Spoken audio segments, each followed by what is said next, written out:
Jangan sampai ada lagi yang menyuarakan lagi mengenai urusan penundaan, urusan perpanjangan.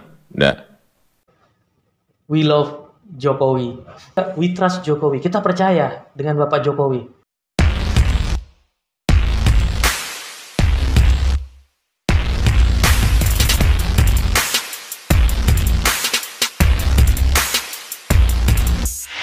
Assalamualaikum warahmatullahi wabarakatuh. Selamat pagi semuanya, rekan-rekan semua yang ada di rumah, di kantor, kemudian yang sedang beraktivitas.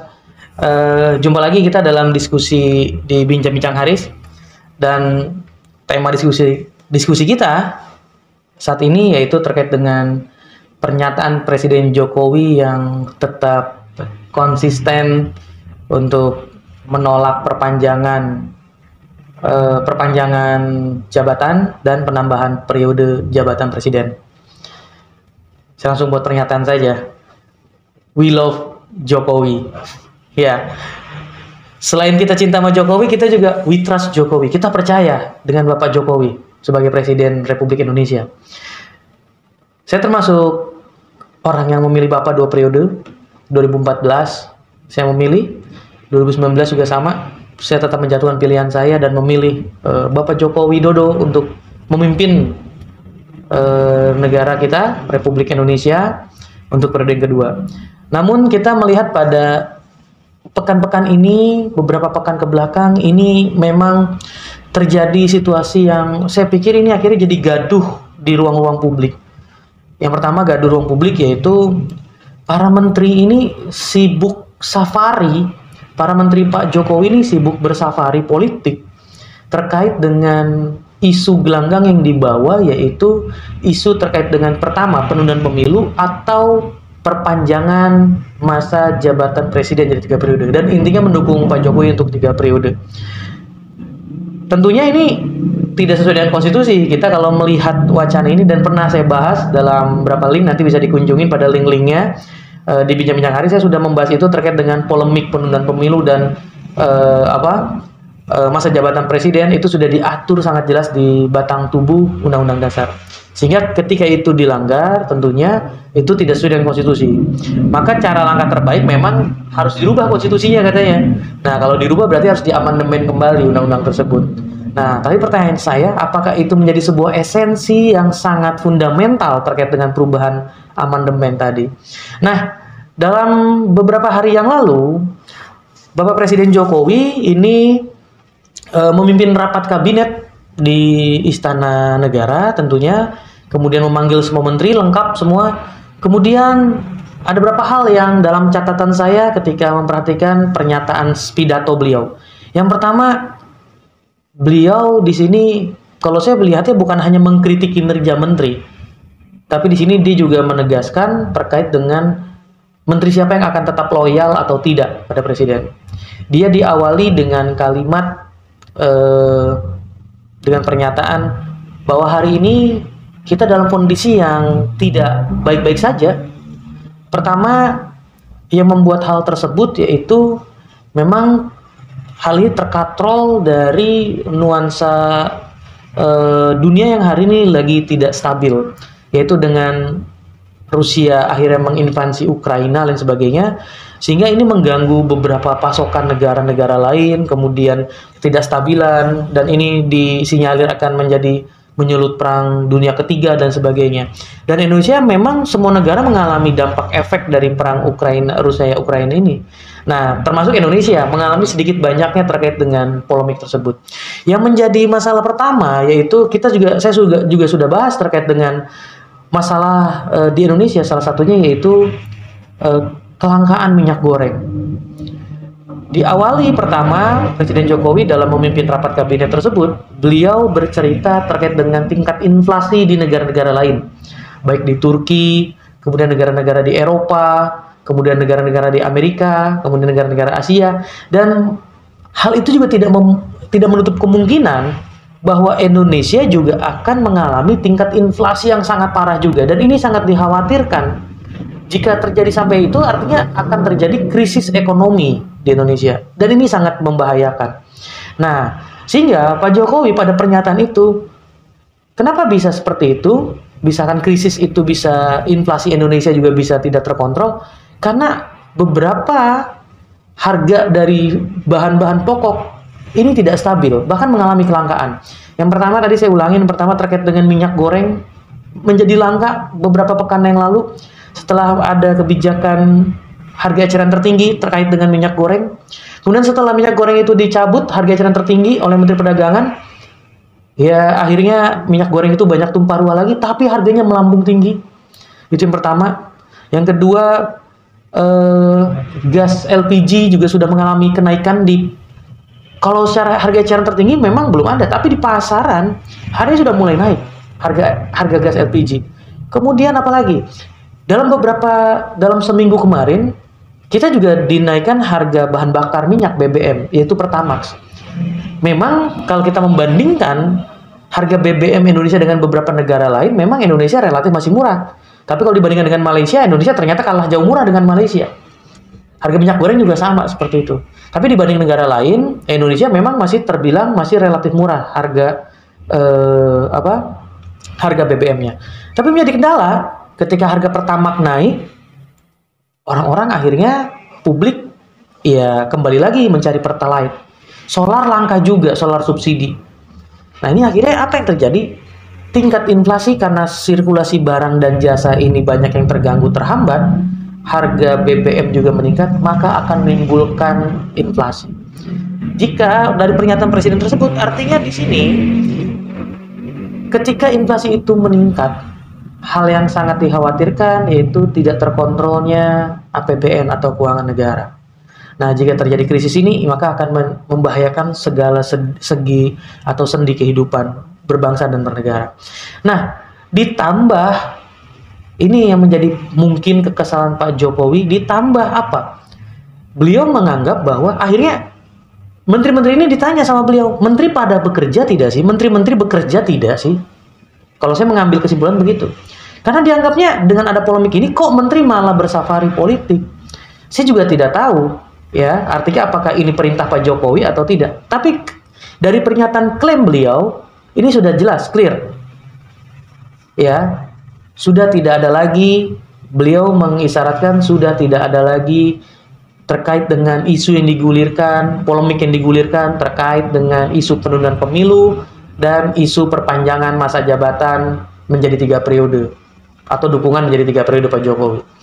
Memang disinyalir, memang ada beberapa menteri yang memang terlibat langsung di beberapa channel YouTube saya yang sudah saya bahas sebelumnya. Yang paling gencar ini, ya kita tahu, Menteri LBP atau Luhut Binsar Panjaitan. Pak Menteri Luhut ini bahkan datang ke Banten pun mengumpulkan para tokoh-tokoh masyarakat, kemudian disinyalir katanya para kiai dan ustadz, tokoh-tokoh agama di Kabupaten Lebak dikumpulkan.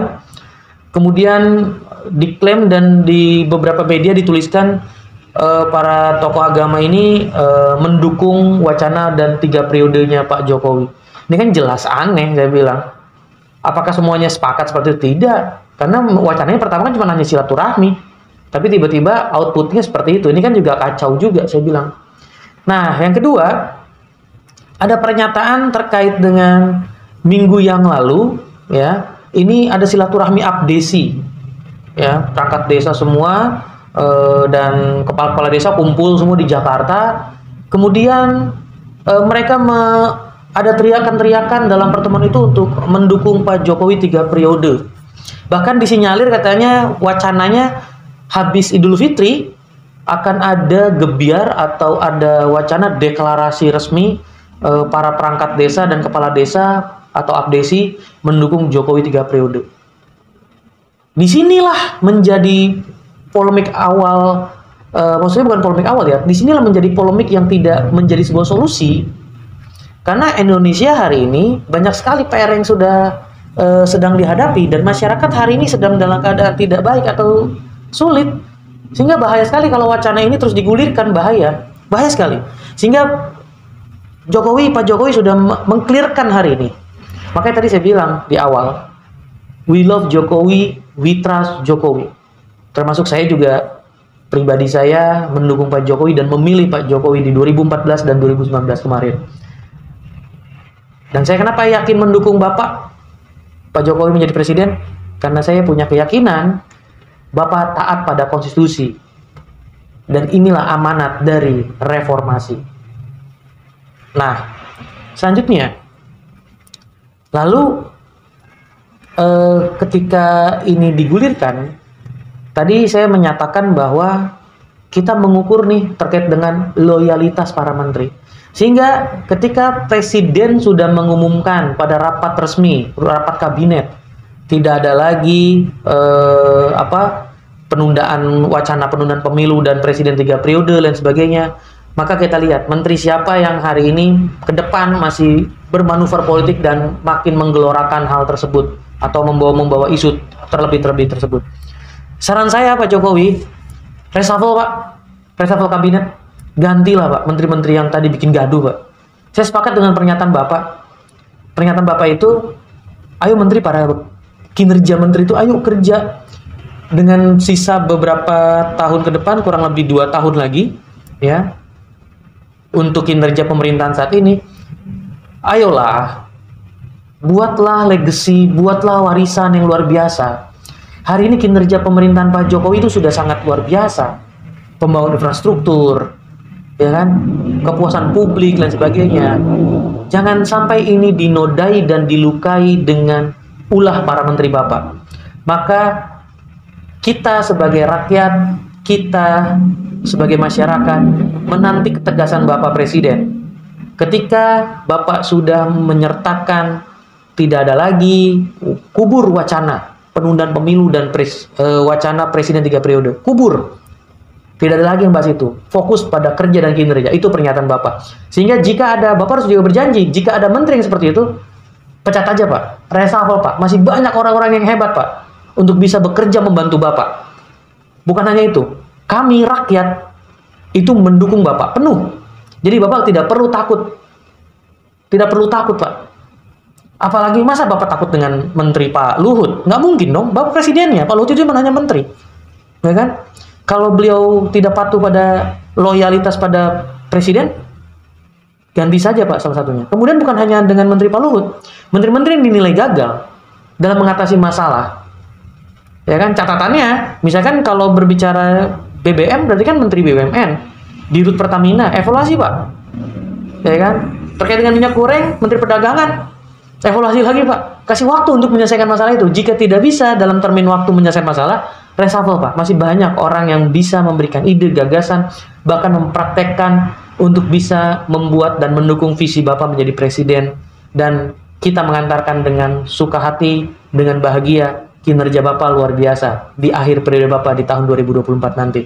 Dan ini menjadikan catatan yang sangat penting, catatan yang luar biasa, ditorehkan dalam sejarah kepemimpinan Bapak sebagai presiden. Maka sekali lagi saya menyebutkan, we love Jokowi, we trust Jokowi. Kita bersama-sama kawal agenda reformasi, agenda dan kawal konstitusi. Jangan sampai ini para perongrong bangsa, ya kan?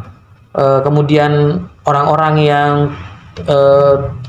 yang ingin membuat hal-hal yang tidak fundamental terkait dengan permasalahan bangsa.